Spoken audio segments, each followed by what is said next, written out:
శ్రీకాకుళం జిల్లా పలాసలో జీడీ పరిశ్రమలు తెరిపించాలని కార్మికులు నిరసనకు దిగారు.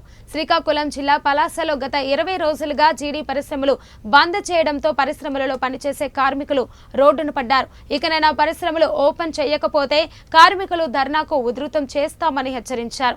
తమ సమస్యలను సీఎం పేకి తీసుకువెళ్తామని హెచ్చరించారు. జీడీ కార్మికులకు ఉపాధి 29 జూన్ 2 నుండి జూన్ 14 వరకు మూకుమ్మడిగా పలాస, కాశీబొక్క, మొగ్గుపాడు, మరి ఇండస్ట్రీ ఏరియా, మరి హరిపురము, గరుడుపత్ర, వేమంతర్ల, మందసలో ఉన్న సుమారు 400కు పైబడే జీడీ పరిశ్రమలు బంద్ చేయడం జరిగింది. ఇందులో కొన్ని వేల మంది, సుమారు 25-30 మంది కార్మికులు పని కోల్పోవడం జరిగింది.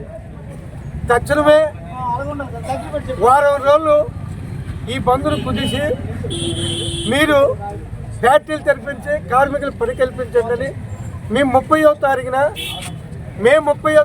లెటర్ పెట్టడం జరిగింది.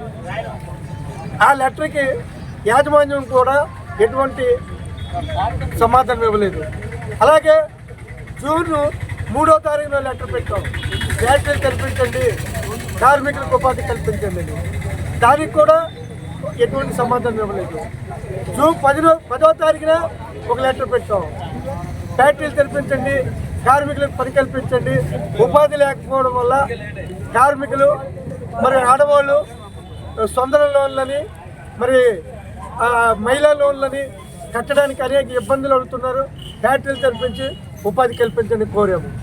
అయినా వాళ్ళ దాని గురించి ఎటువంటి ముందు కూడా మాకు ఇవ్వలేదు. మేము శుక్రవారం మా ఆఫీస్లో ఒక మీటింగ్ పెట్టి సోమవారం కానీ ఫ్యాక్టరీలు తెరిచి కార్మికులకు ఉపాధి కల్పించకపోతే సోమవారం రోజు 10:30 గంటలకి మీ అసోసియేషన్ ముందు ధర్నా చేస్తామని కూడా మేము ఒక